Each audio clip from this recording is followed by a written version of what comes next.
Be back and get interactive with us on X Spaces, on YouTube, on Facebook, and of course on my journal. The comments are welcome. Now, let's settle for the details.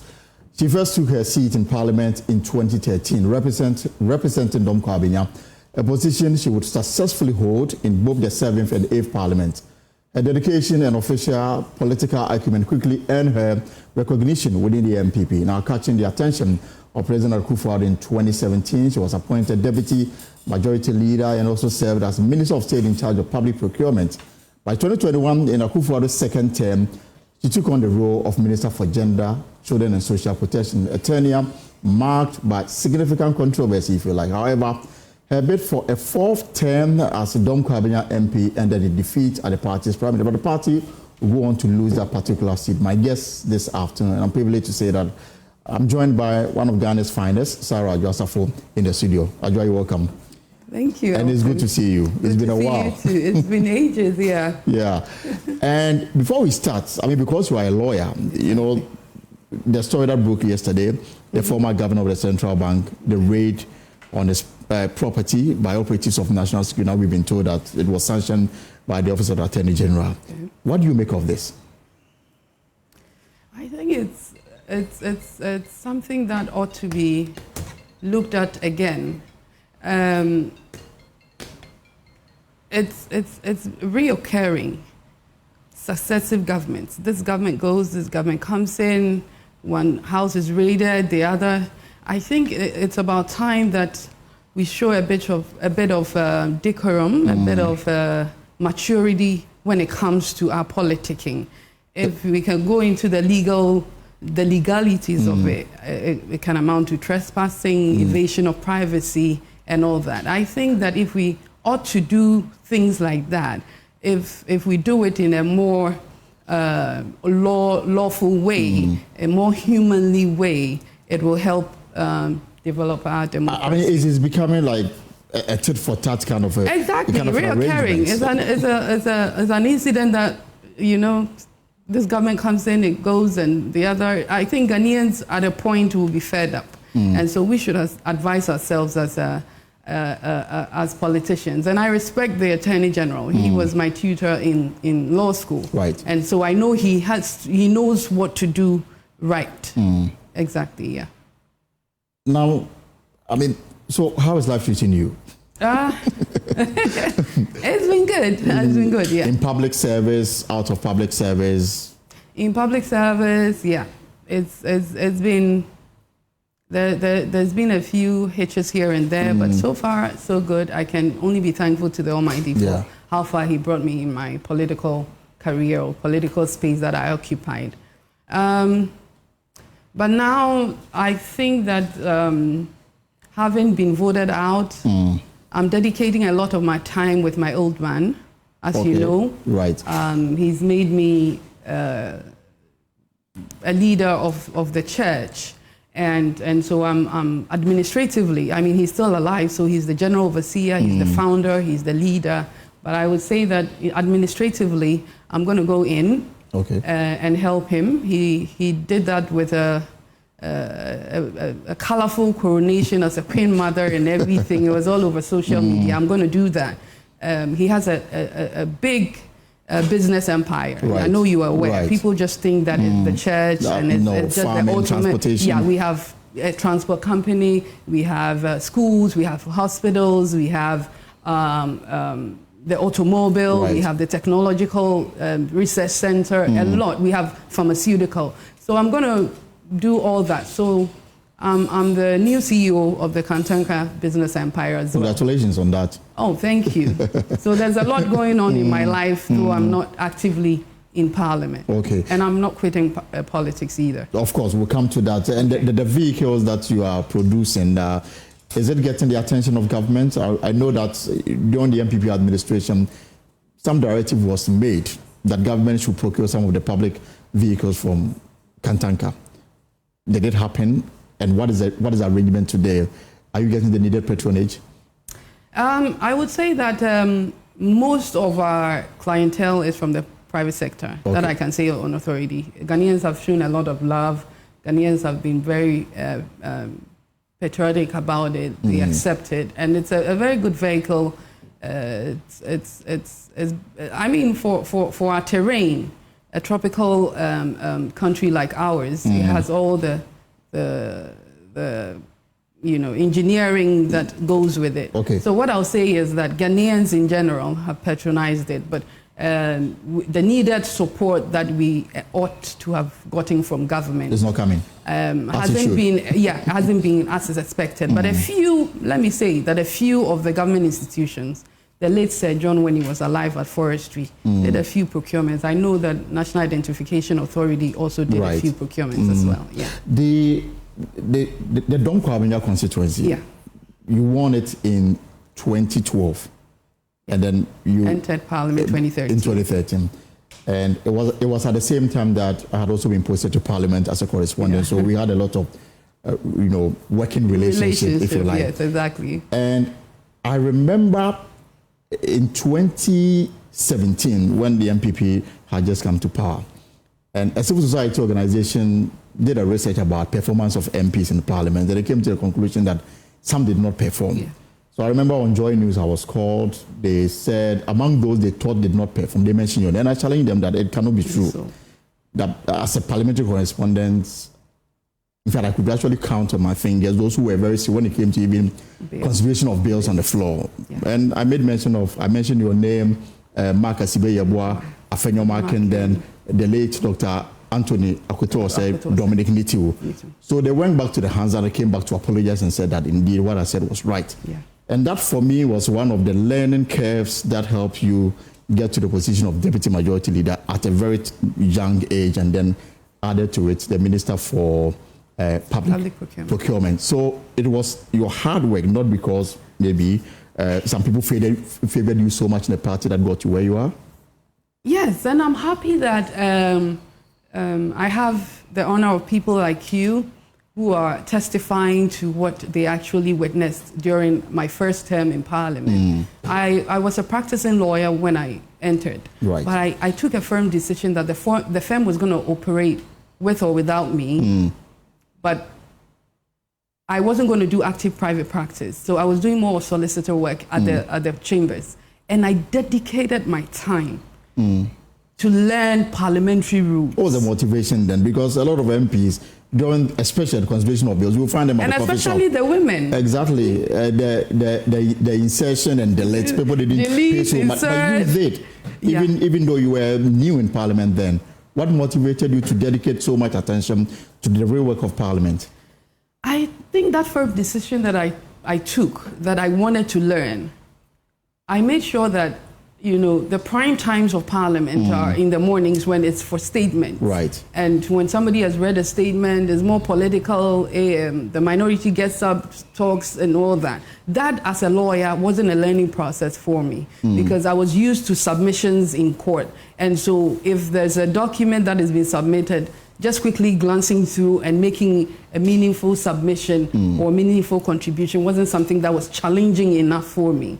So I made a firm decision that the nitty-gritty of lawmaking is what was very confusing. Just as he said, you just be seated, I delete, insert, Mr. Speaker, I move. That is all that you hear. Right. I would give credence to a few. Honorable Osei Chairman Samusu, I learned a lot from him. The Honorable W. Obuafo. Right. Actually, he was the one I sat close to. And I always go like, Uncle, I want to learn. And then he would take me through, but I learned from them. There was one day he challenged me, and that is what killed it for me with bills. Right. And I told myself, I've made it, and so I'm going to stay for every bill that was passed in Parliament.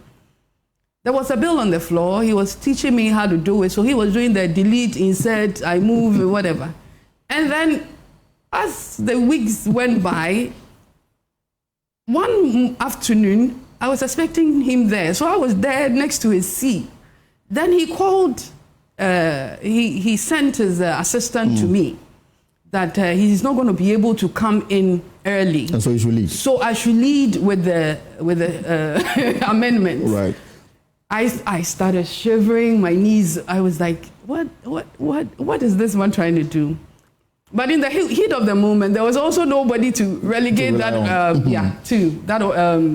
role to. So I took it up, and then I made a few mistakes. I had the leader, was actually Mr. Bonsu then, who came in. Joe Weiss also came in, and then when like, Mr. Speaker, what she's trying to say is, and so I learned from there, and that was it. So for me, I learned the rules of Parliament as well.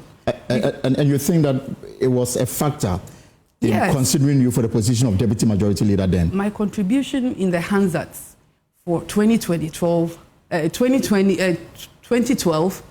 through to 2017, before I became leader, active on the floor of Parliament, active on the floor. So just as you said, when Odikro came in, that I was one of the MPs that wasn't regular, I thought it was politically motivated, but they came in, did what was needful of them, and then we moved on. So I think that I learned the rules of Parliament.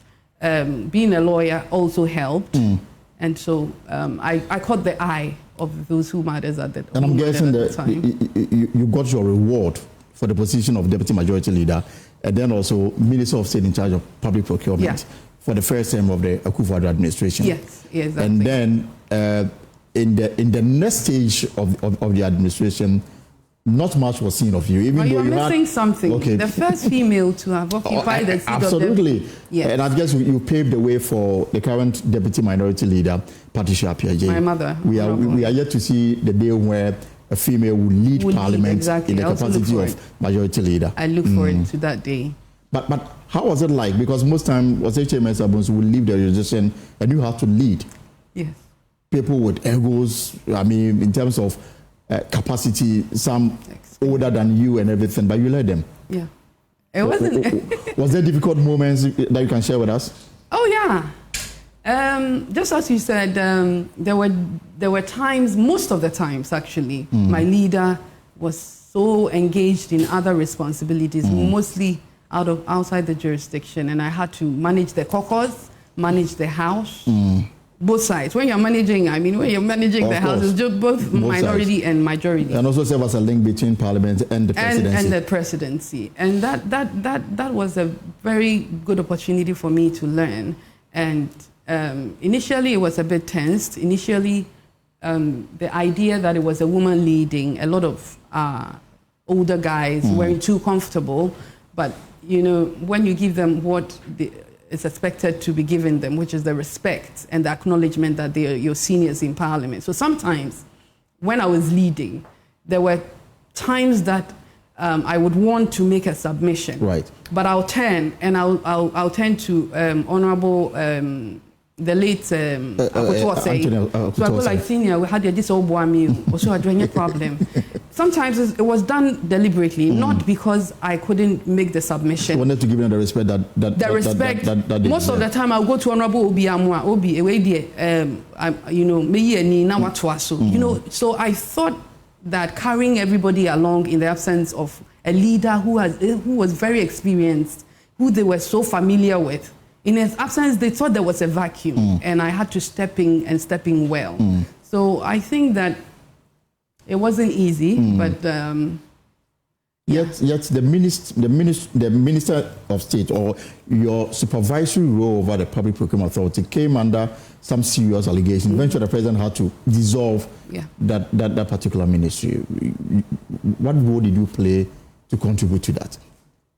I don't think I played any role. I think that it was a very Some said the Public Procurement Authority was used as a vehicle for corruption. And you was in charge, you know, saw all these things happen and nothing much was done to correct it. I think the initiative to set up a ministry on its own, which existed in other jurisdictions, I can talk about Canada for a fact, was a good initiative. But I think, honestly, sitting back now, we could have done it better. The reason I'm saying that is, I was a Minister of State in charge of procurement, so I was more or less a Minister of State under at the presidency. I had no budget line. I was supposed to play an advisory role to His Excellency. But again, you ask yourself, procurements under our Public Procurement Act are decentralized. So every ministry, every state agency, every entity does its own procurement.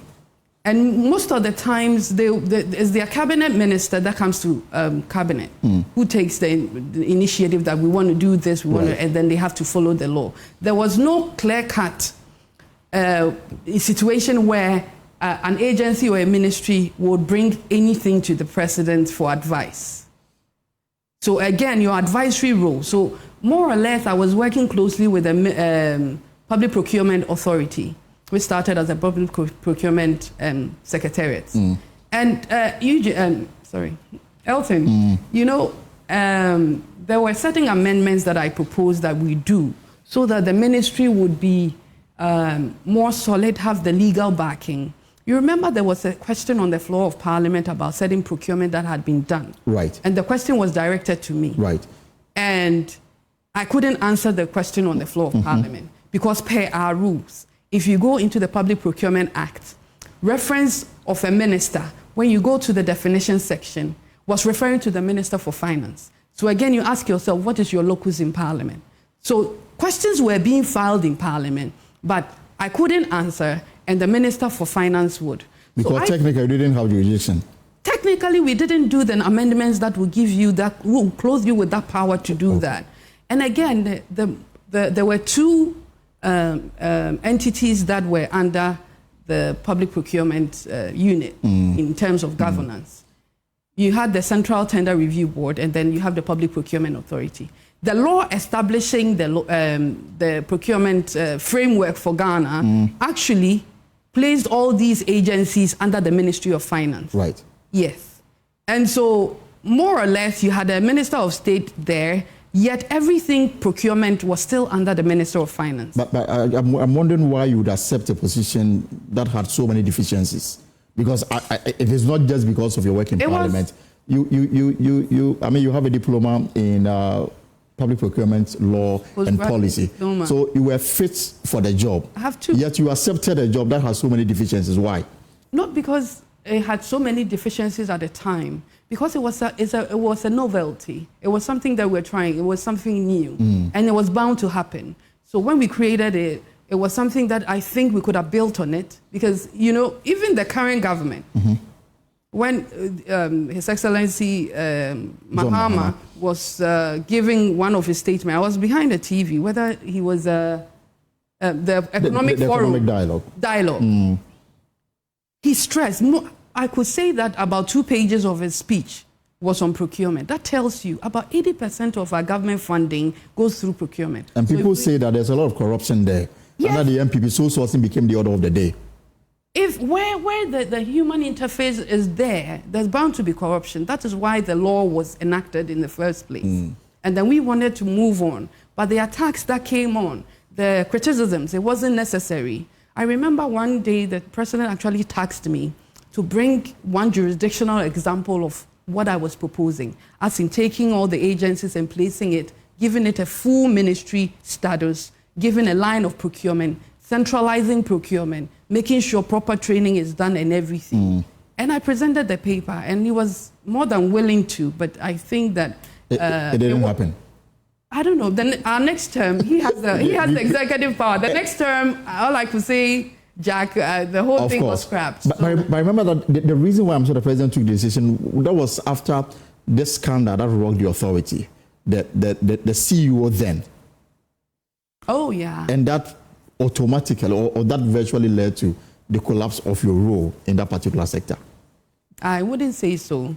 Because as I said, the whole institution wasn't properly so-called constituted under my ministry. I was working directly under the ministry of, under the office of the president.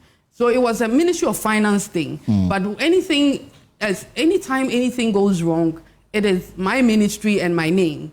But properly so-called, strictly speaking, everything related to Ministry of Finance. Nothing. Even Public Procurement Authority, the Attorney General, per the law, has representation on the board, on the governing board. I couldn't go into their meetings to see whether they were doing the right things. I wasn't entitled to any of the reports that were coming out, informing their decisions on approvals that they were giving. And sometimes they were giving retrospective approvals and all that. I didn't have any direct control. They were reporting directly. There were many times I would go to see the chief executive, and I'll be told that he's gone to his minister, which is the Minister of Finance, or I would request a meeting with him. So, did you try to correct this with the president? And that's what I'm saying. He asked me to prepare a paper, and you didn't see the light of day. Which I did, and I think we discussed it in cabinet a couple of times. But just as I said, there were a lot of things that had to be done legally in terms of the legal framework. And then if we were really willing to actually make it an institution or a ministry on its own was another thing altogether. Final question on this matter, because this But we did a lot of work. Okay. 30%, we brought a 30% policy for persons with disability, women in procurement and all that. And the Ministry of Finance actually put that in the budget. And that was a document and a process, the stakeholder engagements and everything was done by my office. What can we do as a nation to address corruption that has become so much associated with public procurement? Oh, public procurement. I think that... Because it's your area in a way. I think we need to develop more of specialized courts that deal with procurement. I have a paper on it. You know, naming and shaming, prosecuting, investigating, and making people responsible for what they do. For many years in Parliament, I sat on I was a member of the Public Accounts Committee. And year in, year out, my brother, every time, majority of the infractions or the malpractices that you find out of the findings of the Auditor General were procurement infractions. What happens after that? The report is laid in Parliament, we debate on it, and we leave it at just that. So I think that persons that are named for procurement breaches, procurement violations in all these reports, we should bring them before the law. The Attorney General should prosecute. And we can't prosecute using the normal courts. We should have specialized courts, like we have the specialized courts for human rights. Yes, we should do same for procurement, because it is it's an area of governance that is very important. If that is where a chunk of our resource, a chunk of our budgetary allocations are going. So I think that naming, shaming, not just debating on the floor and leave it at just that. We should move on and prosecute. We should have a law reporting structure in there, reporting cases on people that have violated procurement in this country. And it will act as a deterrent. Absolutely, I agree with you perfectly. Right, so I just have first my guest here on the pulse, former member of Parliament for Dome-Kwabenya, former Minister of State, a lawyer, and of course we are going into other matters here on the program. So, Honourable, still an honourable, once an honourable, always an honourable. Yeah. Now, when the MPP, maybe next year, when they signal the process to hold elections in the various constituencies, I'm talking about parliamentary primaries, will you put yourself forward for the Dome? Which constituency? For the Dome-Kwabenya constituency. I've been asked many times. I've been asked many times on this issue. What I would say is, considering what I've been through, considering how I've been treated in the constituency, despite my devotion, despite my sacrifices, despite my hard work, how I've been treated, I don't think so. I won't. You won't contest the constituency again? It would take my father to change my mind. I won't. I have done 12 years. I have done 12 solid years, and I've left a good legacy in the constituency. I will not contest Dome-Kwabenya. I'm moving forward. I'm looking at other bigger things. Like what? The presidency? One day, not now. Yes. I'm looking at speakership, yes. I'm looking at running mate, the presidency itself. Running mate. Oh, what I'm saying is, Professor Jane has opened the door. So exactly. I'm looking at higher challenging opportunities. You've been a minister of state before. You've been a cabinet minister before. You've been an MP before. The only bigger position ahead of you, possibly. I've been a speaker. You've been a speaker, a vice president, and a vice. So these are the three key positions that may be bigger than the position you've held before. Yes, and that's what I'm saying. Dome-Kwabenya, parliamentary seat, either in the constituency or any other constituency, is a no-no for me. No. It would take my father to change my mind. I will not contest Dome-Kwabenya, so they should get it right. When I'm speaking about Dome-Kwabenya, they shouldn't think it's a way of preparatory works for me to return. No, I'm moving on. I have moved on a long time ago. If you're appreciated, it motivates you to do more. If you're not appreciated and you're treated like, excuse me to say, any rag, no, I won't go back there. No. And you are blaming party executives in the constituency for this treatment? Of course. So I'm looking at the figures. In 2016, you pulled 63,000. That's 67% of the votes. In 2020, you moved it to 75,000, 58%. In 2024, when everyone, everyone thought it was going to be a walk in the park for Michael Quay, he lost it, 50,477 against NDC 51,634. This for some, it's more like a referendum that was to whether accept or reject the candidature then. Also, what I would say is, before the primaries, the recent primaries what we did for the 2024 election, I had many issues going on. Internally, I was branded as unpopular. I was branded as ungrateful to the party. I was branded as somebody that the people will abhor, the people will reject. The people are not willing to even see my face in the constituency. So it was a party decision, and they brought all the machinations that they had at their disposal to make sure that we kick Adwoa Safo out by hook or crook. Forgetting that you would use a delegate's album that you would manipulate. But at the end of the day, you will present a candidate to the larger picture, which is the larger electorate. And somebody that has suddenly become unpopular, somebody that the people will reject, somebody that has been so unfaithful to the party. I was supposed to be present at campaign rallies and campaigns in the constituency.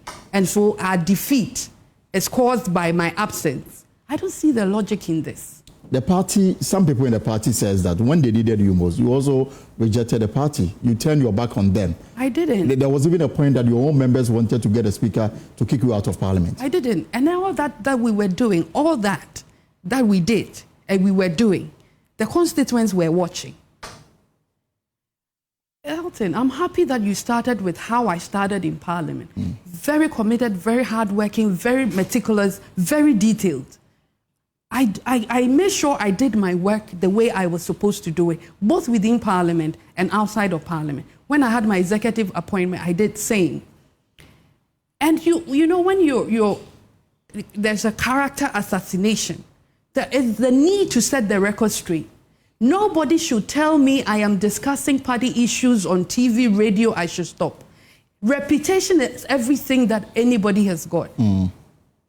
It has stuck things that we said, things that we did, things that we said about me are stuck in the minds of Ghanaians. I've been branded the way I'm not supposed to be branded. And I owe it to myself to clear it up, to let Ghanaians know my side of the story. And that is not selling my party. You know what?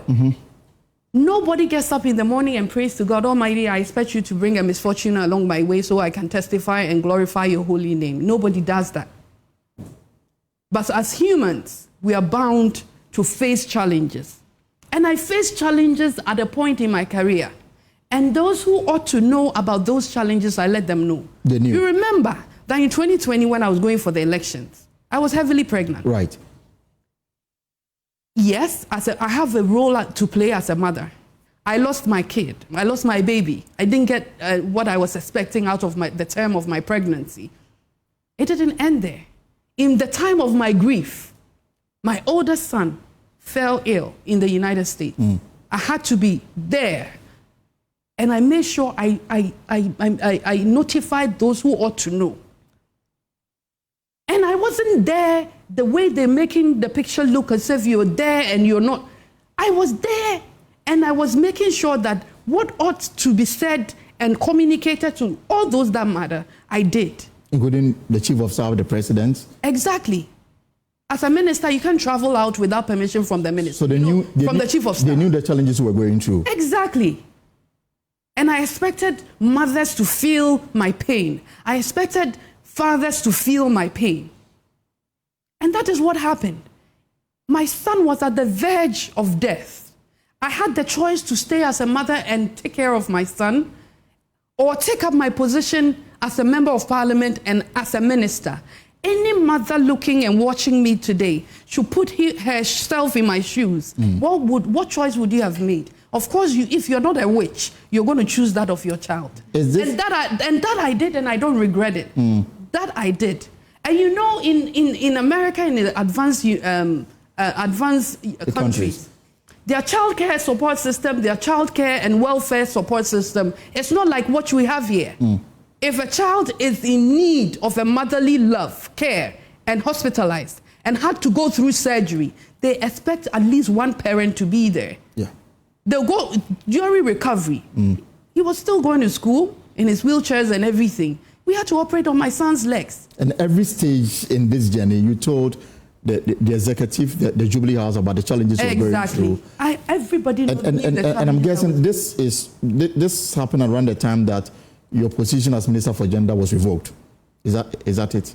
Yes, yes. In the mid of all that was when the revocation came. Because the claim is that you had abandoned post. And you were unreachable. I said someone's on record to have said that you trust many times to call you. Another Prayer was on record. A number of my colleagues on my side were on record attacking me. Yes, they all knew. They said they tried to reach you. You didn't answer the call. They took me out of the... They tried to call you on Facebook. It didn't work. You were incommunicado at the time. You know, we have parliamentary caucus platforms. They said I was a trader because I voted to bring Speaker Bagbin into power. So they took me out of the group. Other groups I was taken out of it. But did you vote for Bagbin? I didn't. You knew what happened in Parliament. The candidates in Parliament will testify. It was a secret ballot, so nobody would have told. Yes. And you know me. When I didn't want to vote for E-Levy, I wasn't there to vote for E-Levy. I'm not a pushover. When I believe in something, I stand with it. This whole thing started with bringing Professor Okwe for the second term. I remember our members at the time, because a new leadership hadn't been chosen. So you were still the deputy leader? They were clear in their minds that go communicate with the president, that he should give us an opportunity to engage with him. We are not too comfortable with it. We want him to propose other names so that we can... The caucus didn't like Professor Michael Kwe then. They didn't like him for the second time. And so if you remember at the point, names like Justice Doche, Papa Usu and Kuma came up. So there was that opportunity for other names also to pop up. But at the end of the day, the power lies with the president. And he called leadership again and said, this is the decision that we should all go with. Let's whip everybody in line. Let's take Professor Okwe. And so we went there, told members that is how we're going to vote. So despite the caucus reservation about the candidature of the president still decided that, forget it, I'm still staying with Professor Michael Kwe. Yes, but it wasn't the same day. Take it or leave it. Thinking that he'll call for the engagement and then give members opportunity to bring other names, but he communicated again to us that we're sticking with. And I won't say that members had personal grudges with Professor Okwe, but something happened in Parliament. That new chamber thing that we dropped that chamber, remember? Right. It made him very unpopular within our caucus because they thought the timing was wrong. Ghanaians were so angry that we had to use that money for other things. So it wasn't anything personal. That is what members communicated to us at the time.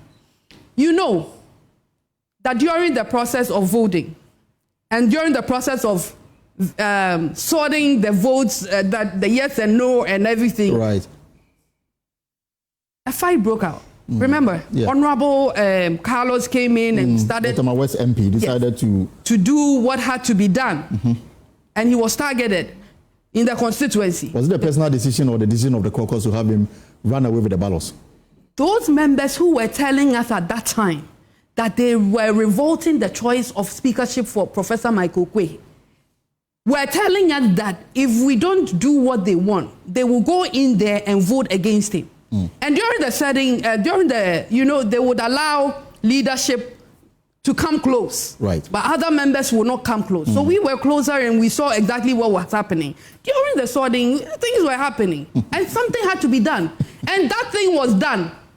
At the end of the day, that was around 4 a.m. Right. I was in Parliament then. And the hula baloo that resulted from all this voting process. And then, considering the time at the time, we had finished all this around 4 a.m. And you know the procedure of Parliament. Right. The new Parliament must sit. We must elect a clerk, elect a speaker and his deputies. They have to swear in members of Parliament. Sometimes, we don't even go home to sleep. Yeah.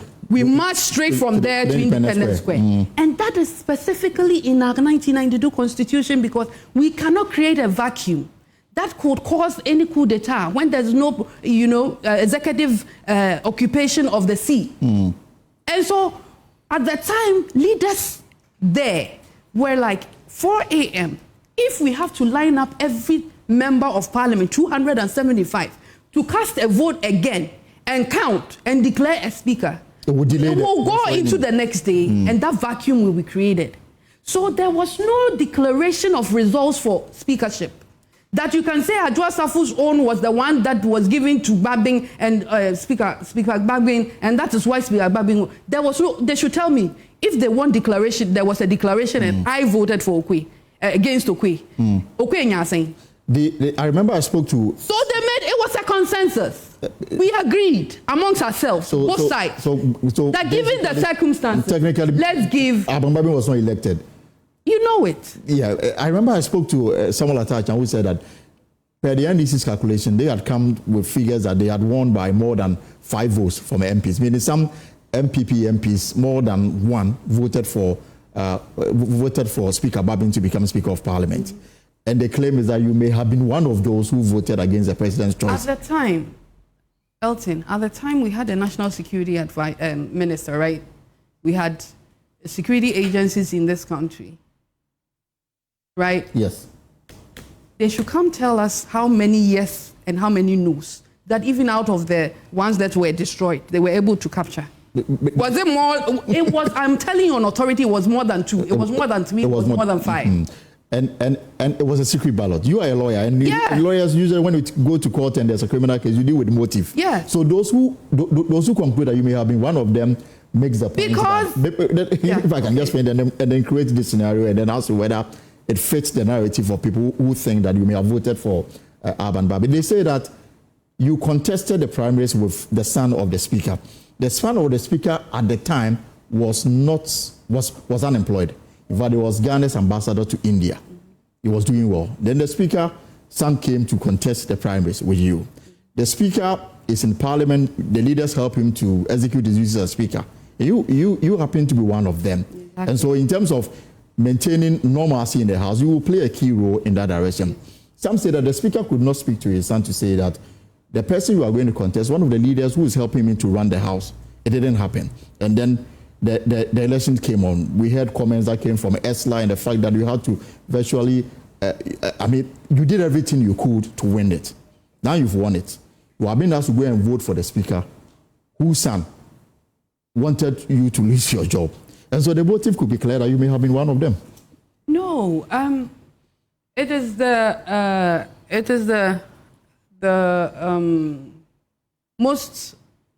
easiest conclusion to arrive at. It is the easiest conclusion anybody will arrive at because of our previous contest. But I want to say and place on record that I was part of people, the members of Parliament that brought him for the first term. So that at that time, I didn't find the need to oust him. I did. And that wasn't the first time his son had contested me in that seat, on that seat. It wasn't it wasn't the 2018 contest. Yeah. That wasn't the first time that I contested Junior.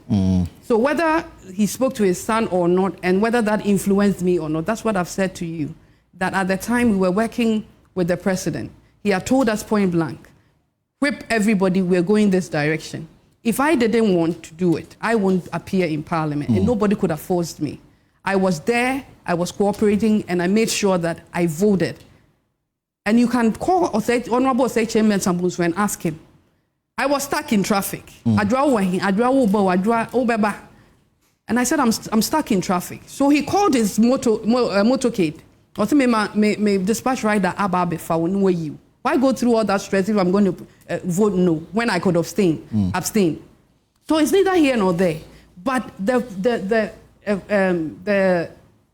misrepresentation out there, the lies out there to paint Adwoa Safo black, that indeed there was a counting process, and then there was a discovery that my vote and another vote. When you go to other quarters, they say it was only my vote that brought Speaker Gbagben. You go to other quarters, it was me and another person. And they were tagging another MP, and they were doing all sorts of things in his constituency just to oust him.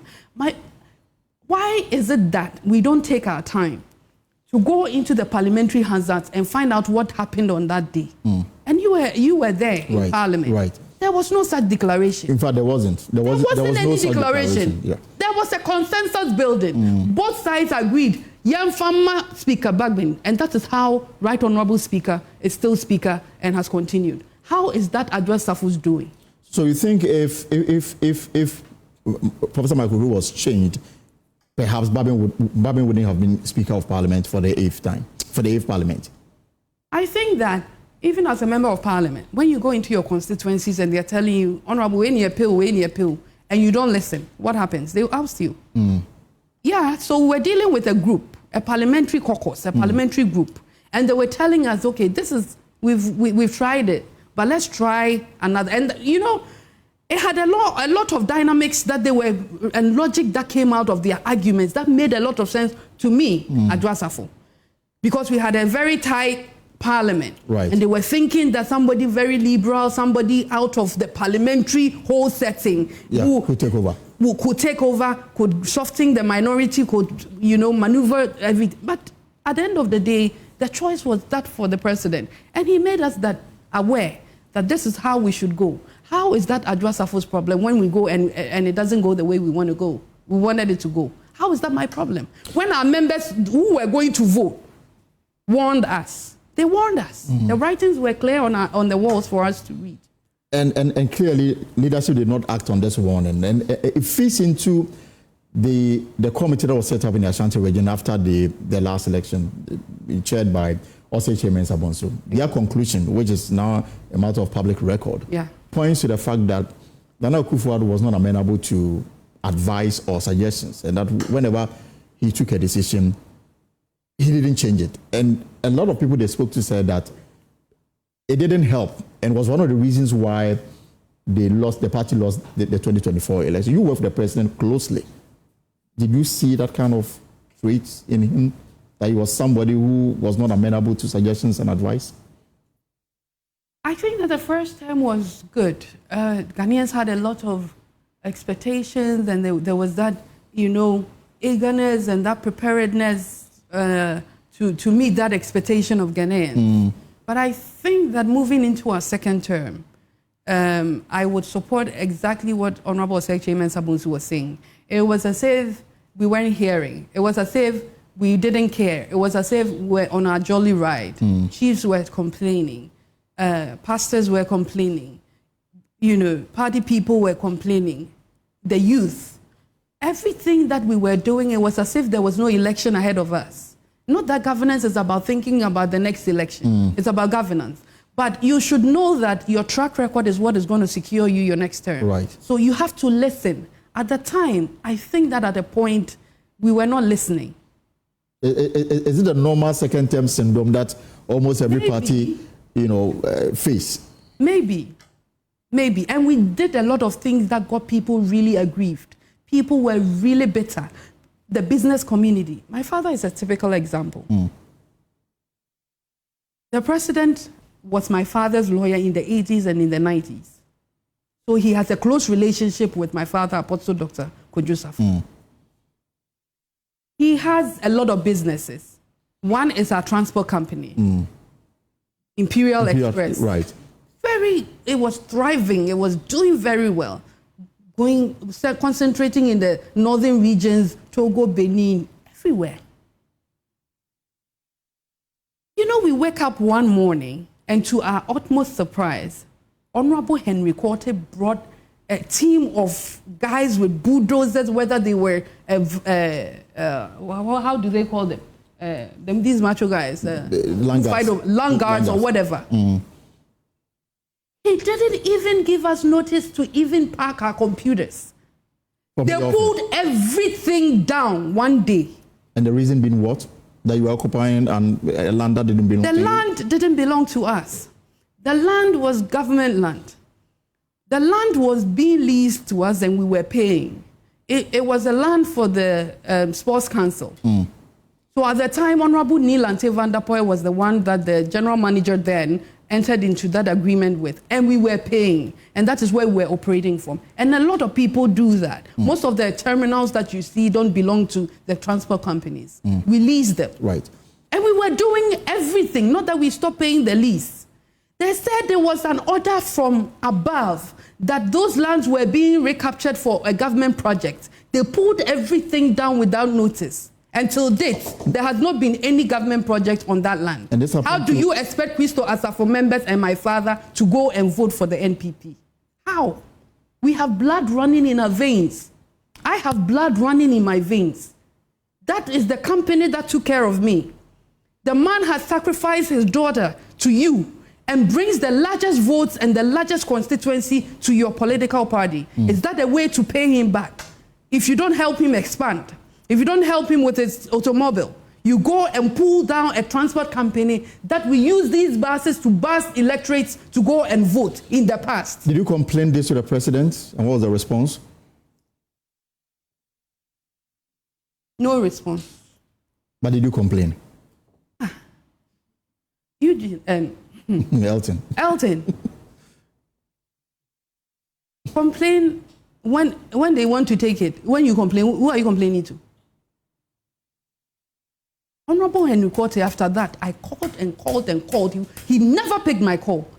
He never picked my call after telling me it was an order from above and they were going to use it for, I don't want to mention the person's name because I've been advised. And they have walled it from then. Up until now. It is still there. Nothing has been done on it. And I'm daring them. Now NDC is in power. Go and do the project you want to do over there. Whether you'll be given the opportunity to. Why destroy people's businesses? The business community, it's not only my father. Pastors, we were arresting pastors that prayed for us to come into government. You expect him to tell his church following that go and vote for NPP again. So I'm telling you, we are the cause of our own loss. Have you appeared before the Professor Michael Quay's committee? Because it is the committee is asking people why the NPP lost. You have stories to tell. It's a very bogus committee. Why do you say so? Why? And you know, a committee that is put together and it's an intentional committee put together just to make sure that we find certain facts and push a particular candidate away from the candidacy so that we can bring our own. You call that a credible committee, fact-finding committee. If Professor Michael Quay thinks he has integrity, thinks that he is credible, I want the first page of his fact-finding report. Why my son Michael Quay Jr. lost Dome-Kwabenya seats. He should give us a detailed report on that. That is possible. If he's able, no. It is possible it could be captured. No, if he's able to do it and do it with the needed integrity, with the transparency, without biases and prejudices, I will take any report finding that he puts in there against Dr. Bawumia. Other than that, that report will not work in this party. Is this not a premature conclusion, knowing very well that the report is not out? We don't even know the content. The composition. He should, no, please, your backyard is burning. And you think the best person to lead a committee, a fact-finding committee like that constituency is included. will do a thorough job for you. So why don't you go out for an independent person? So you want the entire committee changed, bring in new people to do this work? This is not the first time. I'm telling him there are other credible members. That's why I'm saying I'm just talking about him. I know there are other members. I'm not attacking anybody. I am attacking the chair of it. Hey, couldn't we have found anybody in the party to chair? Because he's conflicted. Exactly. Why do you do that? And we know what we know, and we've heard what we've heard. He shouldn't come and tell us that we should blame everything on Dr. Mahmoud Bawumia because Ghanaians don't want him, and that he won't fly again, and then we can't market him again, and so blah blah blah blah. Uncle Trosta and Yamani were reporting him. You suspect that is what is coming up?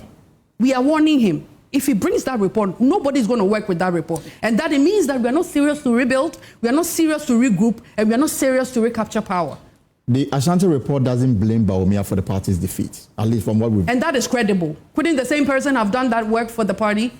Who has more parliamentary experience and electoral experience than Osei Mensa? But that is only Ashanti. His name was there and they shut it down. That is only Ashanti. The feeling may be different from the other... His name came up, they shut it down. The other 15 regions. The name popped up, they shut it down. Why? Why? And now we want somebody whose hands are already soiled in a defeat. And now he's coming to determine whose defeat to what? To structure and present. That is a what? Do you know the number of votes that we bring on board from Dome-Kwabenya? His son should bow down his head in shame anywhere he is right now. We win over 30,000 margin. You present your son. Since I sat on the seat, my son can do it. My son can do it. They have never given me peace in that constituency.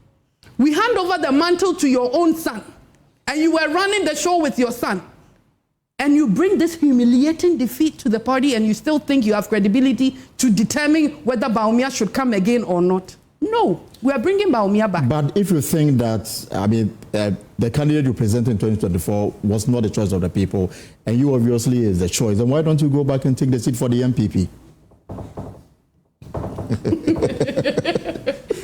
I have said it, Elton. I said the only person that can change my mind is your father. Take that seat again. And you know the dynamics of the constituency. Right. Crystal Safo, without Crystal Safo, you cannot win Dome-Kwabenya. The guy can go 100 times without me. And Dome-Kwabenya is Adwoa Safo and her father. And without me and my father, that seat will be forever for the NDC. And it's your son who sold it to them. So it was a personal decision not to help him campaign in the last day because you were solely behind Dr. Bawumia across the country. Some are saying, why didn't you help him win? You neglected him, and now the seat is out of the hands of the MPP in the hands of a person who, for some, didn't even think that she was going to win. Elton, there's a popular Bible verse. A prophet is not respected in his own town, right? If I was giving the needed acknowledgement, the respect that I deserved as a third-term MP, no MP has... Esodaku was the first MP of that constituency. He was part of Medina from MPP. He did 2 terms. Professor Michael Quay was the next MP. He did 2 terms. The first woman to lead and shoot the votes up massively was me. And I was the first to be able to do a 3-term in that constituency. Nobody wants to show me a single acknowledgement or respect. Nobody came knocking on my doorstep. And I still have the popularity and the support of the people that anywhere I go with him, they will leave him and come to me. The guy feels threatened. You know what? Before the declaration of results for this just ended 2024 general election, right. You know, there was an issue with Dome-Kwabenya. They wanted to... Yes, it took a while before the declaration was done. I was invited to a meeting. I was called by the campaign manager, Honorable Pariansa. The chief of staff also called. I went. A few of the big wigs called me. I said, okay, I'm going to be there. I got there. Michael Quay Jr. was in the meeting. He told the members there that if I am seated in the meeting, he's not ready to have a meeting with them. And I told him I'm not a pushover. If you want any profession in the world, that seniority is something that they cherish. It's the legal profession. And that is why when I see attached, I go like, oh, senior. I said, I'm your senior at the bar. Assuming we were in court, you will rise for me to take a seat and do my case before you do. So why do you want them to walk me out of a meeting that I have done 23 years at the bar. I won't leave. Then you will better leave. So the General Secretary, Honorable McMenu and everything, they took him out. I don't know whether they pampered him or whatever they said to him. And then he came back into the meeting. So after the meeting, I told them, you are always blaming me that I am not part of the campaign over there. Even in this small four-corner room that we are seated with this guy, he is not comfortable, he wants me out. You think when he mounts a political stage for a rally, he would invite me to be there? So today you've all witnessed what you've witnessed. And so nobody should blame me. All the billboards in the constituency that he pasted his face and that of Dr. Mahmoud Bawumia's face on, those were my billboards. And my father's church's billboards. If he had gone for it from a commercial vendor, they would have given it to him for free because he's a handsome guy. He would have paid for it. No, but no. So why do you turn around and say, I didn't contribute my quota in the constituency? Those billboards are for that of my father. And those I personally mounted. And he used them. Till there, thank you, Kramai. Then you tell me that I haven't done anything. This question, I mean, so many comments, but 99% of them, they are asking that you abstained from the decision of Parliament regarding the E-Levy. There's also the time when Parliament had to vote for the budgets, and then a personality was seen on the floor. There are questions whether it was you or not. If you can help us clarify this matter once and for all. I want to finish something about Dome-Kwabenya, then I'll move on there. The party should say it as it is.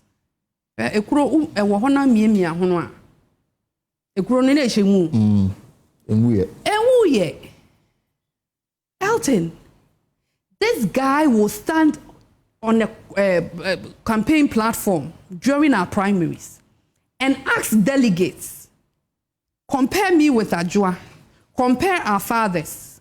Adwoa's father is an illiterate. Adwoa's father is a farmer. Adwoa's father is a nobody in politics. My father is a professor and educated. My father has been in Parliament before.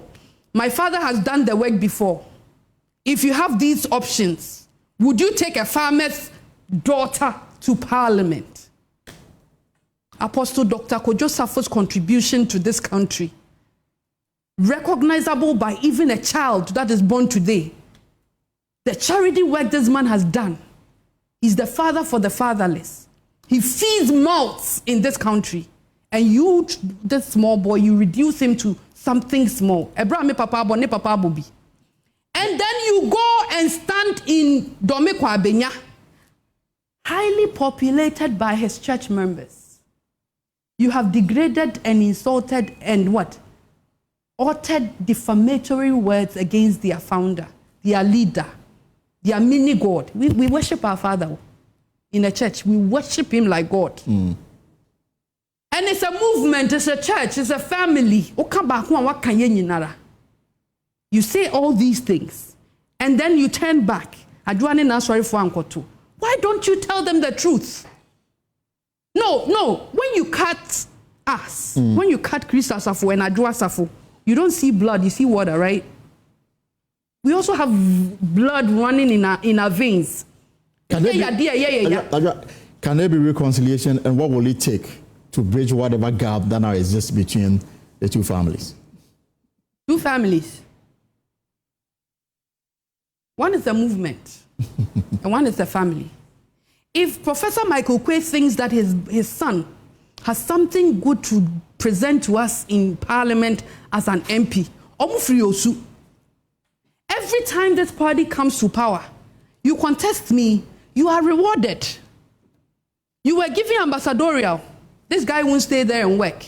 You were giving CEO, free zones or board, or free zones authority. He won't stay. Now you've been giving the work. Let's talk about E-Levy now, because I've gotten so many comments on. You have changed from the E-Levy. You've said it on record. There's also the issue about the vote to accept the 2021 budgets and the person that was seen in Parliament. This person, was it you?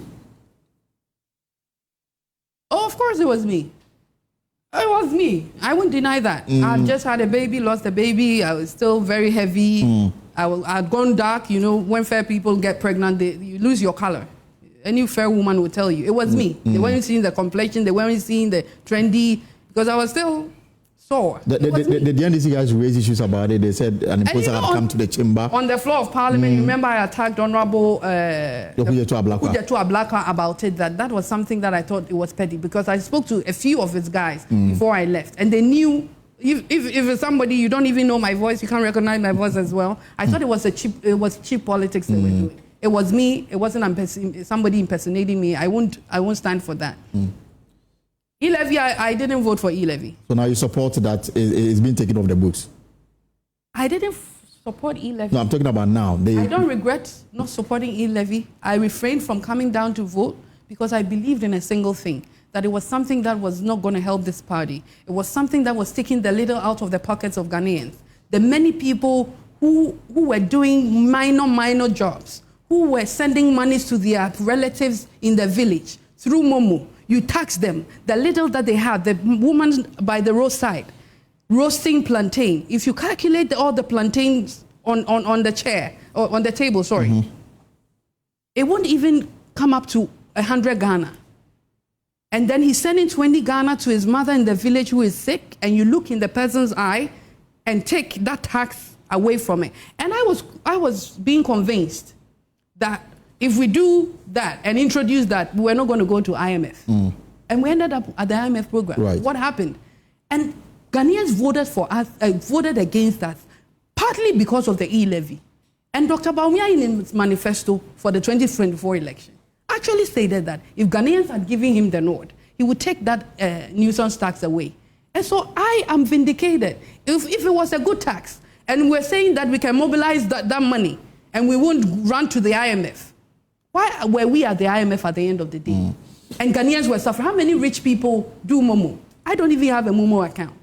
But the petty traders, the middle class people, you are not even putting any money in their pocket. The little there, you're also taxing out. It didn't make sense to me. My background, my father, he came from grass to grace. He has raised us to be charitable. He has raised his base with people that don't have money, the poor. And they told me, my church had a conversation with me. And that is my base. That is my constituency. I made a promise to myself, with my religion, with my church, with my party position. I chose to go with that of my church. And I've been vindicated. And today, my father has rewarded me, and the people are happy that made me to make kase. Me and family. A few things before we move on. So what is next for you? I mean, you seem to have so many things on your chest. The party has set up a committee. You said that the chairman is conflicted, so it is a bogus committee.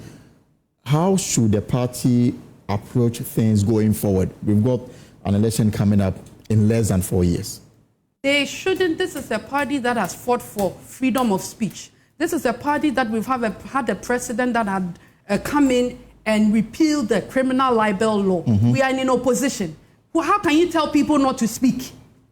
How can you restructure when you don't want people to speak? I am telling ourselves that if we want to be comedians and then do things and we laugh at our own acting, Ghanaians are ready to give us all the luxury to do that.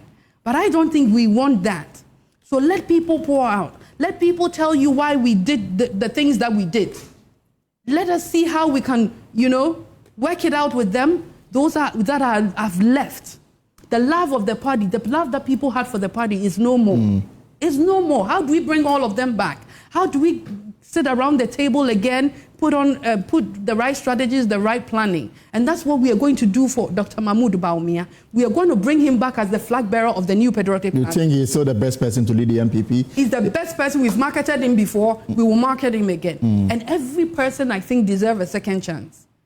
Elton, every person in this world deserves a second chance. Why do you bring a ticket once when you have precedents, you have a history that tells us that the first time it doesn't work, sometimes the second time it doesn't work? President Kufuor went how many times before he got the nod?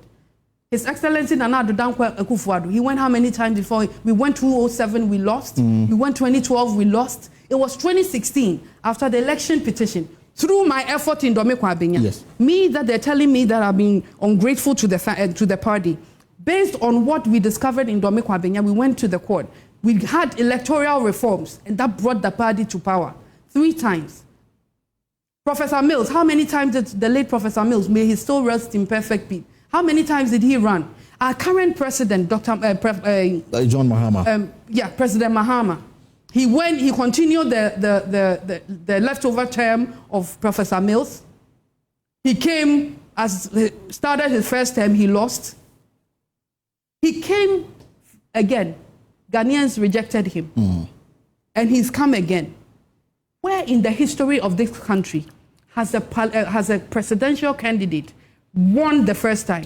So why are you telling Dr. Bawumia that Ghanaians don't like him, and you're going to put that in a report and present it to us, and you think we'll accept it? No. So just a few minutes ago, we had a statement on your screen.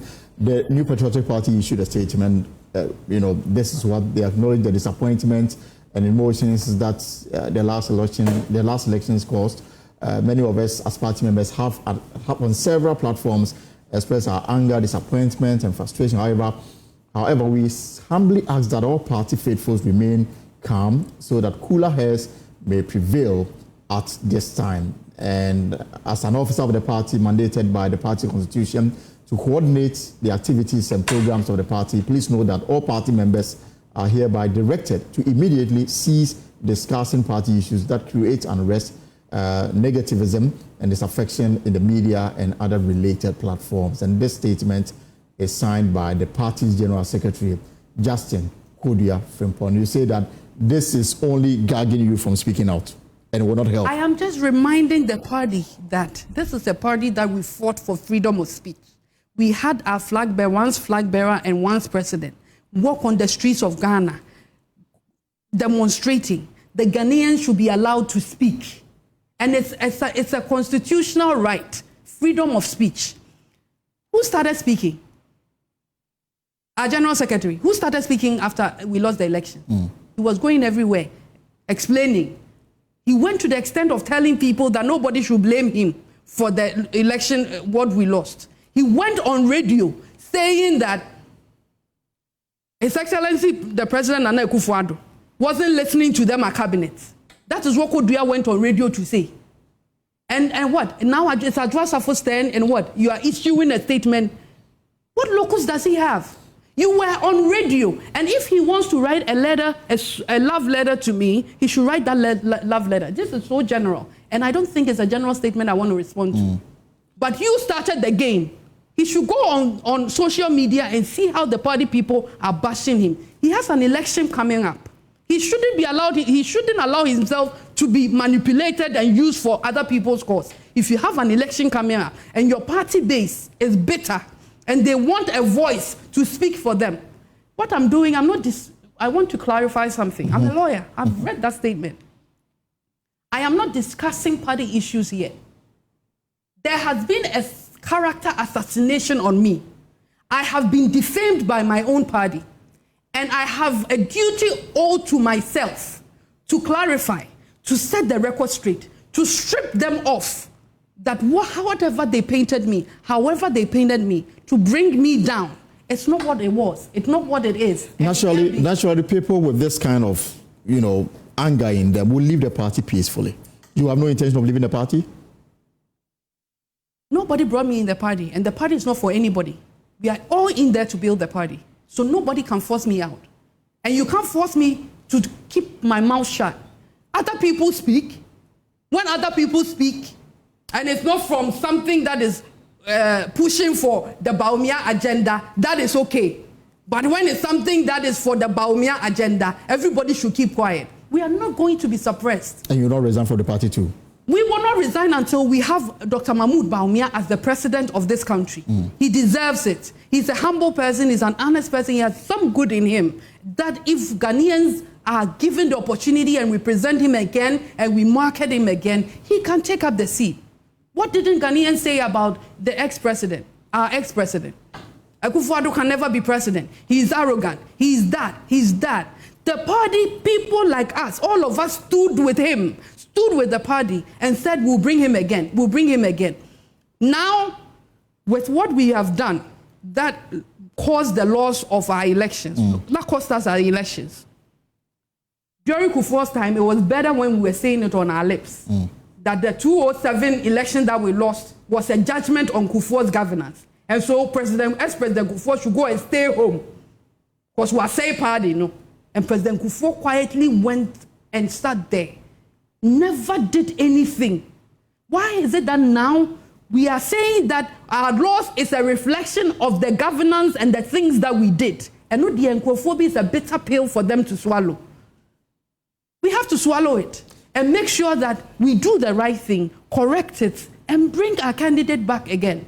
And so, Ghanaians are going to accept it. Somebody is asking, and this is coming from a very prominent member of the party, he's asking, at the time that when he sees me, he should ask me. At the time that the party was in desperate need of numbers to pass crucial bills, I said when he wants to, and you were not available, he claims that a private jet was put at your disposal. If he wants to, and so you didn't come to help the party at the time. If he wants to ask me that question, okay, let me rephrase it and say that I'm the one answering the question. He has put it in your head.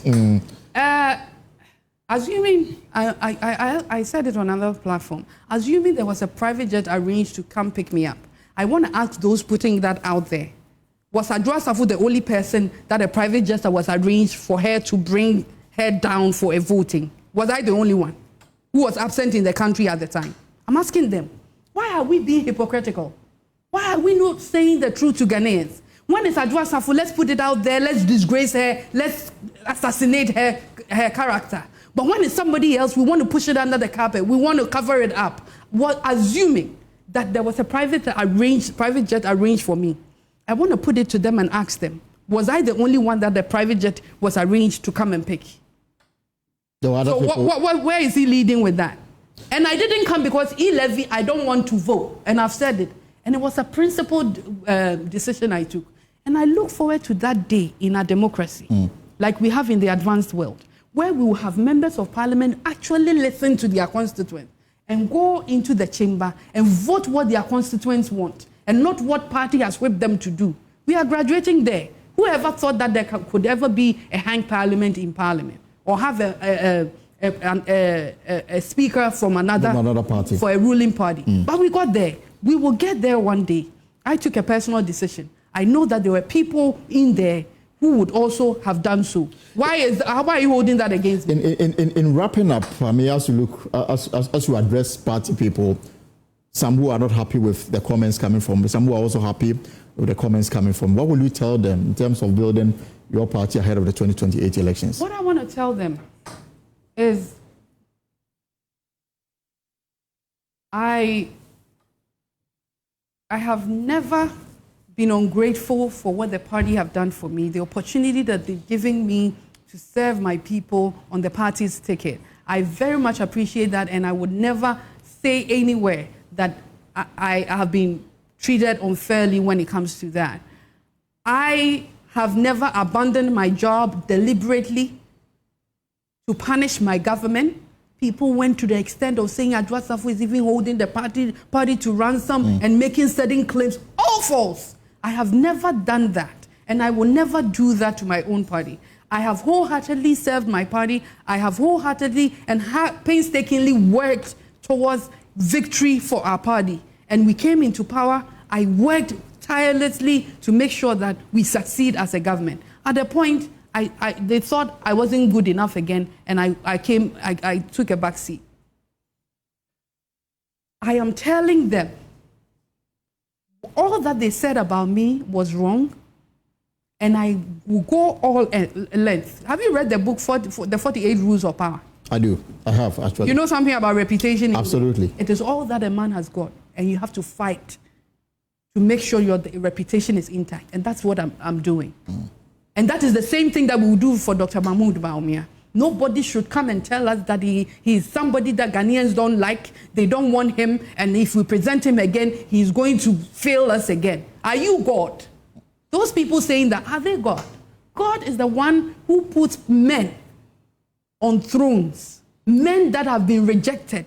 He can crown you as a king. So we pray to Allah, we pray to Almighty God, that whatever work that we will put in place for Dr. Mahmoud Bawumia's team, is there time? Bring him back. Is there time to do that? You've got less than 4 years. We had time to do it for... Is 2028 possible for the MPP? We had time for Nana Akufo-Addo. 2007, we did it. We didn't have time. We had time for Nana Akufo-Addo. 2012, we did it. We had time for Nana Akufo-Addo. 2016, we did it. We will have time for Dr. Mahmoud Bawumia, and we shall succeed. Inshallah. Let's leave it here for now. Sarah Safo has been my guest on the pause. Thank you so much for coming through, and I wish you the very best. Hopefully, see you as Vice President, President, or the Speaker of Parliament. These are the Amen. Forget about Dome-Kwabenya. So let's take a short break here and return with more here on the program. Come back. Let's do some other stories now. The minority is accusing national security operatives of stealing from former government officials during raids on their home. Now, on Wednesday, national security operatives allegedly raided the home of former governor of the Bank of Ghana, Dr. Ernest Addison. Addressing journalists in Parliament, Minority Leader Alexander Afenyomarkin accused the operatives of stealing 10,000 cedis belonging to the governor and jewelry belonging to the wife. Of course, is here to express its concerns about the growing lawless conduct of our national security operatives who the government has unleashed on opponents, particularly the MPP appointees of former President Nana Addo Dankwa Akufo-Addo. We've heard of some raids, and in some cases, these so-called security operatives rob these officials when they are leaving their premises. They force their way, overpower the security, and enter these premises. This Rambo-style approach must cease. This is the first time in the history of our country that a governor of a central bank is being subjected to such a treatment. Unfortunately for the governor, some 10,000 cedis on his bed could not be found. So some of these hungry party foot soldiers that they use, who parade themselves as national security operatives, after all, perhaps not even being paid, and they use this opportunity to steal. The governor's wife's earrings and necklaces were also not traced. They couldn't be found. In other words, those operatives stole these earrings and necklaces.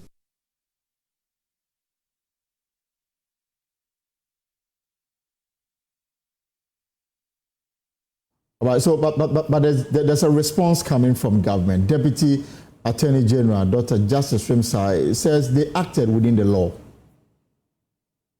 The views are divided, but I would like to assure the public that we are, as much as we can, pursuing persons who are believed or are suspected to have looted, state assets, being money or other properties. We are committed, and work is going on day and night for that to be done. Most importantly, we are also doing so within the framework of rule of law, because as you may know, there have been instances in the past where persons who are suspected have been treated, have been arrested in manners that don't comply with the rule of law, where violation of human rights and other laws have been broken just because people are suspected. We've also witnessed instances where people have been put on trial for years without any evidence and without any conviction, without any trial. and they wake up, go to court, and they are just spending money on lawyers.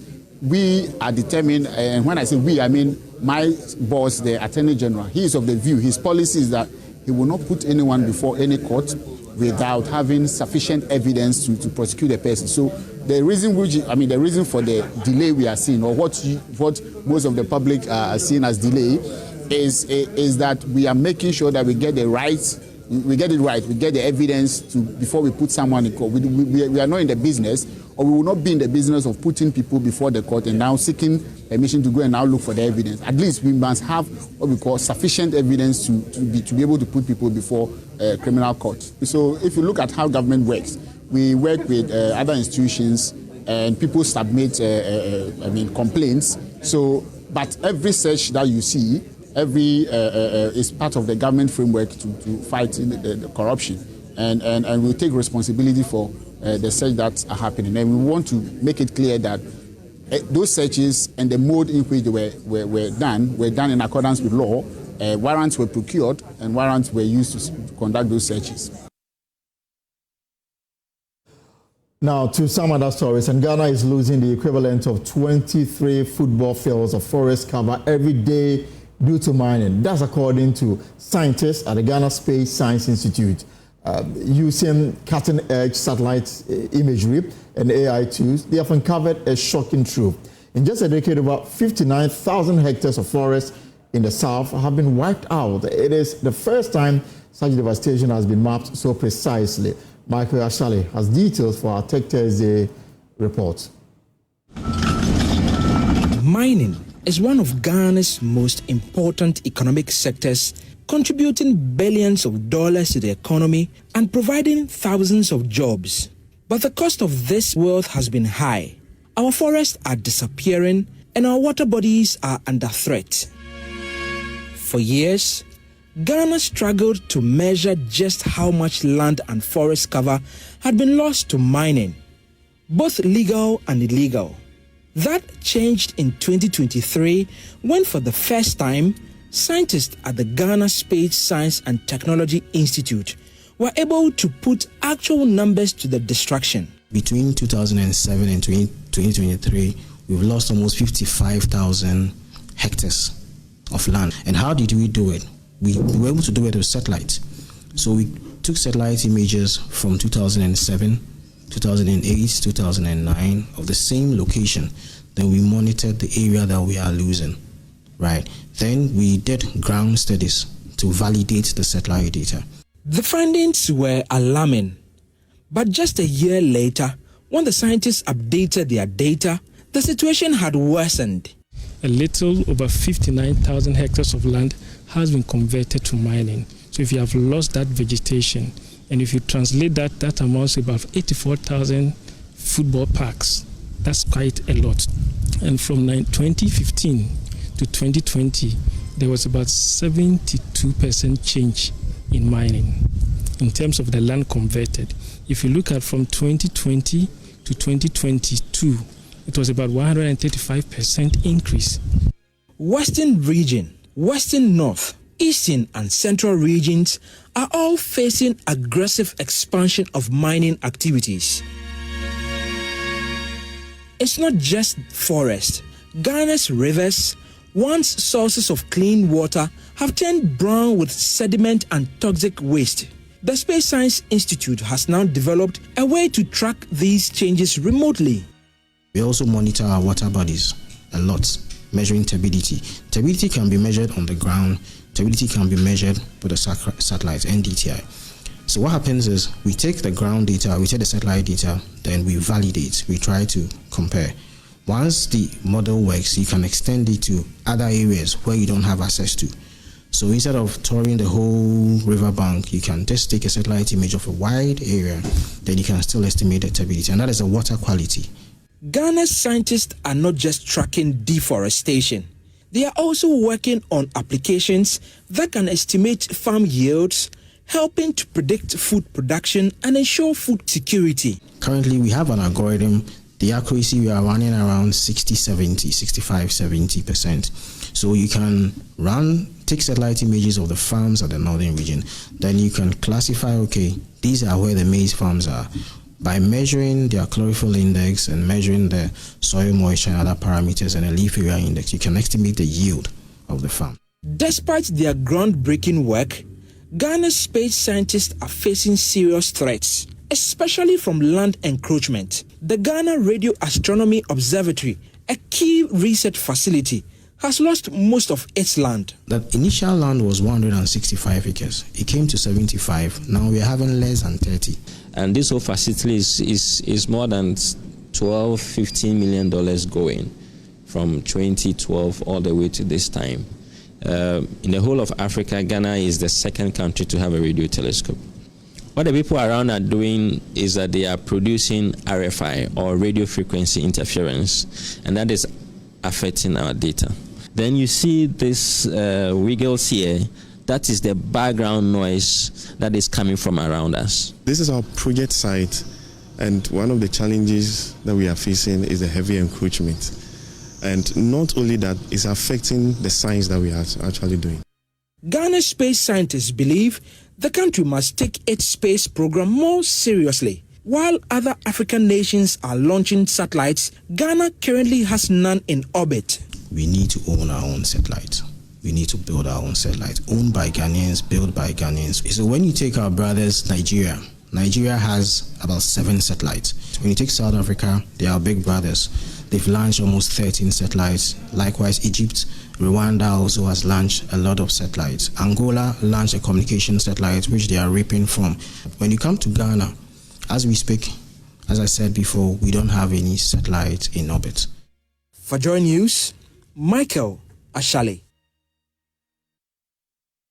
Well, before we go, today in our Ghana Mom series, we take you to Nepam,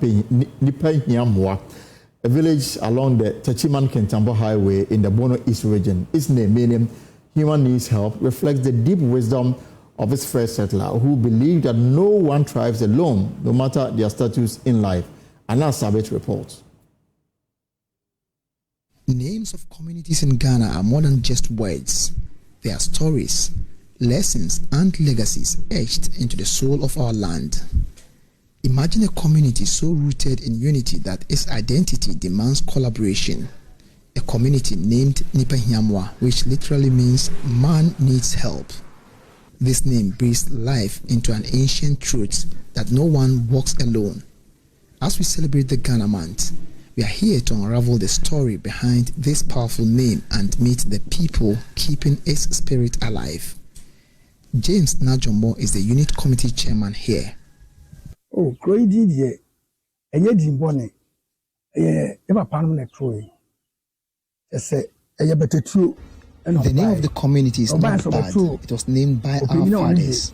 A man migrated to the community. When he came, he met another man called Openya, who accepted him by saying, every man needs help, so therefore I will help you.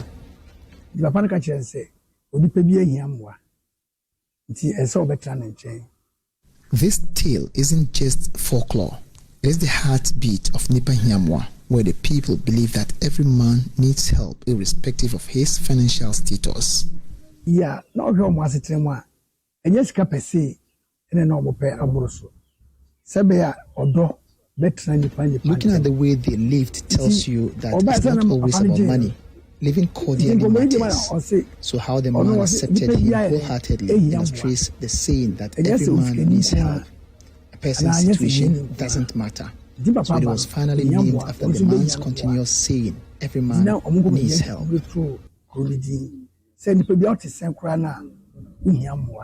One of the most interesting things we spotted here is that despite the fact that every man needs help, the people of Nepam feel they've been neglected by people in authority.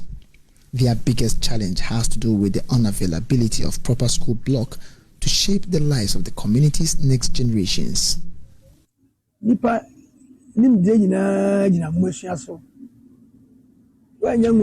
man's knowledge depends on education. Without education, one knows nothing in life. So when you take a look at our school structure, everyone wants to take his or her child to the city. So we need a new school infrastructure.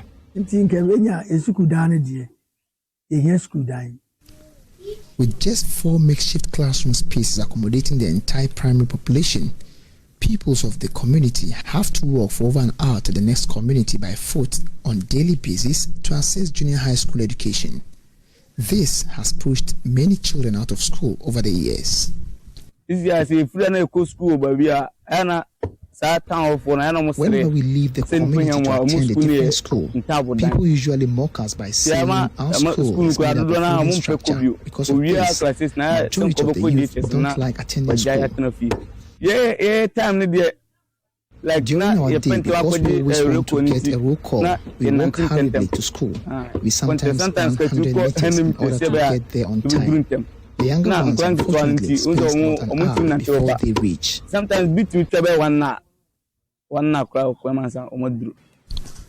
Walking this Techiman-Kintampo highway exposes these children to the dangers of being knocked down by speeding vehicles. They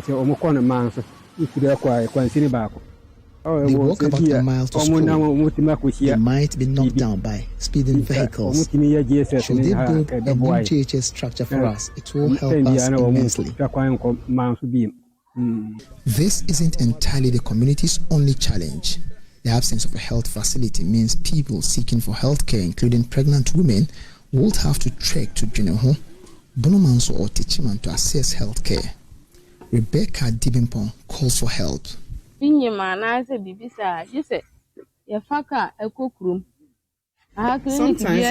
when one is pregnant, we visit Bonomanso or Techiman for antenatal care. We don't also have any lorry station available to help us reach the health facility early. Some end up losing their lives. We plead on authorities to help us. Water, they say, is life, but the people here do not have access to a portable source of drinking water. They've been drinking from an untreated water source over the years. What I have to say has to do with the unavailability of portable water. We have boreholes that is all manpower which spoils easily. The only source of water too is not safe due to its contamination by people who swim is the source. So water is one of the items we need most.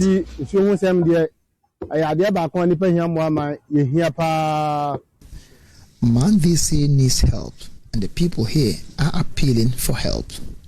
We need the school urgently, and then a clean water and a clinic, because every man needs help.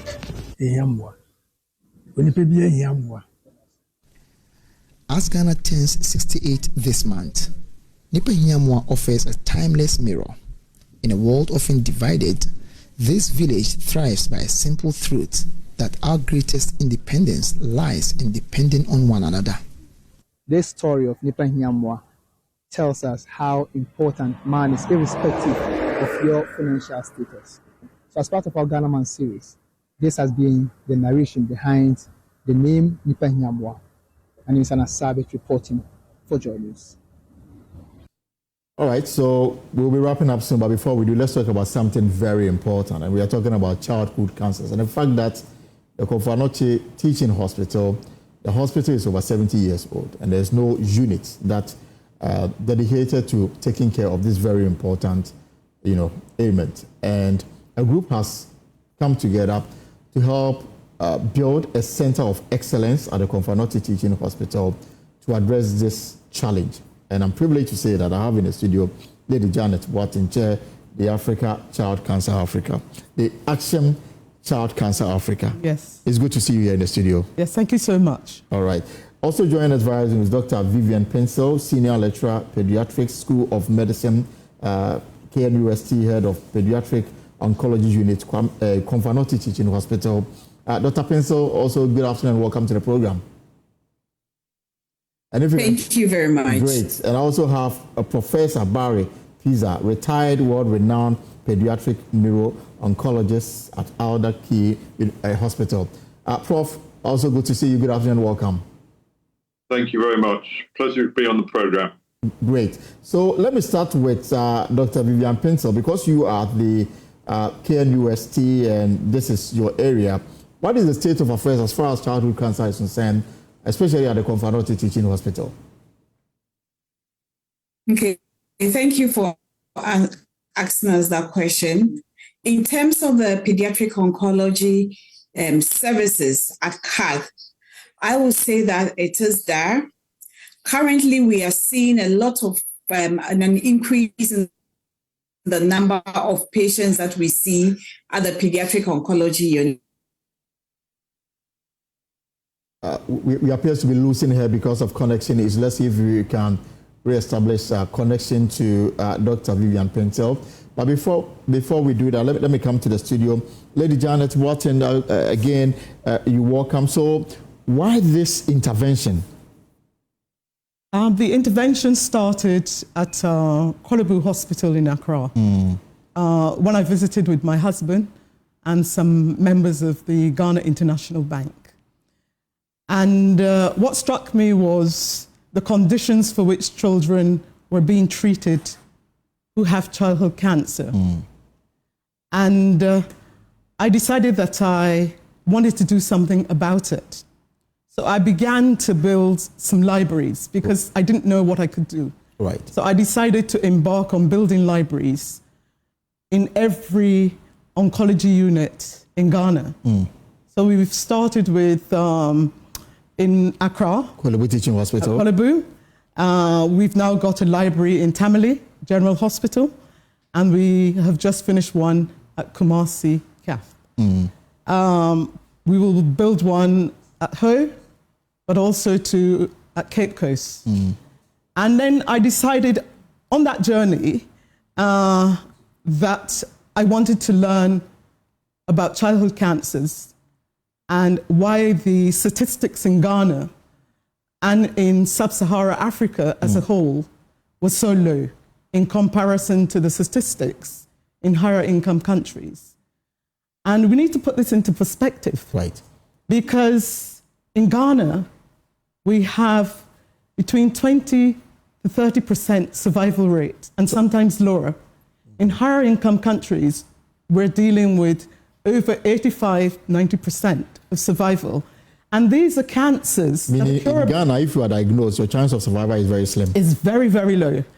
And what is so striking and what makes it a crisis, a national crisis in Ghana, is that we have only 10 pediatric oncologists serving 33 million people.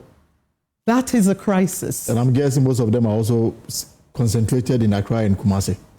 And they're concentrated in Kumasi because one must remember that the main two teaching hospitals that are dealing with childhood cancers happen to be Kantanka in Kumasi and Kolebu in Accra. Right. So when you look at the discrepancies from a sort of urban and rural perspective, you will recognize that those in rural areas are not served. And therefore, children are dying as a result of these anomalies. And the anomalies, I think, are quite striking. Because in Ghana, there are 1,200 to 1,300 children presenting with childhood cancers at those centers. Right. And less than half of them are being treated. So what happens to the rest of them? Is it because of lack of access or the expensive nature of the treatment that is beyond the reach of a lot of people? Well, it is lack of access. It is financial cost, because one must remember that the children that are presenting at these hospitals, they're not children of the rich. No. There are children of the poor, children of families who cannot afford the treatment, and children who have no life chances and no hope. And we have to give them hope. Okay. Ghana's children, and it's not a question of whether or not they get treated the medicine. Every child in this country, regardless of whoever they are, race, I think that their treatment should transcend race, creed, and where they come from. Okay. Lady Pierce, if we can just hold it briefly from, let me go over. Dr. Vivian Pencil has joined us back. I'll also be going to Professor Barry soon. So, Dr. Pencil, lady is painting a very serious picture for us. I mean, you are on the field. The survival rate is low. There's an issue of access, which is not even there. And then people simply cannot afford the treatment. That is if they are diagnosed. Because in the normal Ghanaian parlance, cancer should be associated with the rich and those in the advanced countries. So in terms of that, what I would say is that it is true. So if we look at estimates, between 1,200 and 1,300 people should be diagnosed, children should be diagnosed with cancer. But out of that, if you look at the major centers that we have, it's basically Kolebu, Komfanoche, and then Greater Accra region. And then we have what we call the Shared Care Center at Techiman. So if you look at all these, what we normally see is just between 550 to 600 children who are diagnosed every year. But what happens to the rest is still something that we need to discuss. First is we always, as Ghanaians, we always spiritualize a lot of things, which we will say that, oh, it's not a disease that we need to take to the hospital and all that. And then apart from that, coming from the villages, from the hinterlands into the city is also another major thing, where people, although they are referred, also find it very difficult to come to the hospitals.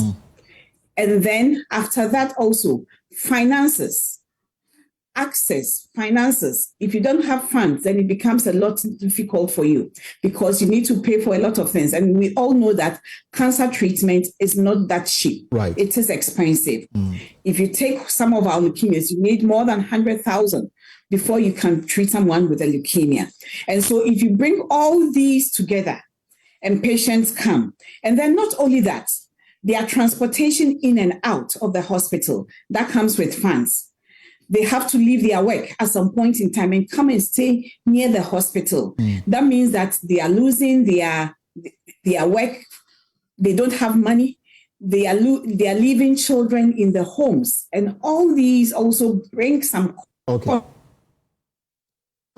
to the caregiver. Right. And because of that, at times it becomes very difficult for them to, although you've started treatment, they abandon treatment at some point in time because of some of all these conditions that are added to them. Let me allow Professor Barry to have a bite of this. So, Prof, you've heard from Lady, you've heard from the doctor on the ground, the challenges that we face as a country, Ghana. Indeed, I'm sure that in most of African countries, similar stories can be told. What would be your suggestion going forward? Okay, well, the first thing to say is it's a great pleasure to be in Ghana again. It's a wonderful, welcoming country, and it's really great to be here. And so this week I've been at Copenhagen, at CATH, and had the great pleasure of meeting Dr. Vivian and her team. And the first thing to say is the doctors here and the doctors at Kolebu are highly trained, highly skilled, and very committed. Not just the doctors, the nurses, the whole team. But unfortunately, Ghana, they face the challenges of treating childhood cancer effectively. The first message to say, and this isn't probably accepted by everyone in the population, this worldwide problem. The first thing to say is childhood cancer is curable. That message needs to be made loud and clear. Right. And as I heard from Lady Janet, in high-income countries like the UK, North America, we are curing 85% of children with cancer. In Ghana, it's probably around the 20 to 30 mark. And there are lots of reasons for that. But the first step is for the country, the decision makers, to accept that childhood cancer is curable and that appropriate treatment, life-saving treatment, needs to be resourced, needs to be funded. Right. So, yes, Lady Janet and the team are aiming to build a centre of excellence at CAF in Kumasi, but that is just the start. That needs to be seen as a touchstone to show the country that we mean business, if you like, with respect to increasing this outcome of children with cancer, to save essentially thousands of lives, children who currently die, that with proper treatment will go on to live happy, healthy lives and contribute to Ghanaian society. These are clear messages which need to go across the country. There's lots of challenges, but as you rightly say, the cost of treatment, access to effective treatment is a major one, and that's clear from my visit this week. All right. So the country needs to get together, politicians, decision makers, to look at systems by which we can allow families of children with cancer, particularly poor families, to get the sort of treatment that they deserve and that they would get in high-income countries. Thank you very much, Prof. Let me come back to Lady Janet. So we've just got a minute and a half to go. So what will you say? So is the centre almost done, ready? It's nowhere. It's nowhere near. It's nowhere near completion. Near done. All right. We haven't even started digging sod. Okay. Okay. But what I can say is that Ghana's children deserve justice. This is an issue around equality and justice. And therefore, what I'm trying to achieve, and my team is trying to achieve, is we want to build a centre of excellence at Konfunachi. And this centre of excellence will provide world-class treatment for children at the point of delivery, irrespective of costs, the economic conditions, or their economic conditions. Exactly. And we will attempt to train many more pediatric cancer specialists, but we will also to ensure sustainability, because we know that sometimes in Africa we build something and it's not sustainable. And therefore what we're trying to do is to build sustainability through partnership and through funding for 5 years so that we can deliver something to Ghana's children. All right. Because these children are the future doctors, the future lawyers, the future judges, the future politicians, and the future teachers. So therefore, you know, the health of Ghana's nation should be imperative to every one of us. We'll have to leave it here, but this is a discussion that has just started, and of course that in days to come we'll follow it up to see how it is going. But you've been listening to Lady Janet Boateng, Chair, Action Child Cancer Africa, and she and her team are putting together this Centre of Excellence at the Konfunachi Teaching Hospital just to give life to children diagnosed with cancer. My name is Elton Grobe. I'll leave you in the hands of Pius, who is coming with the business life here on Join Us. Have a good evening. Take care.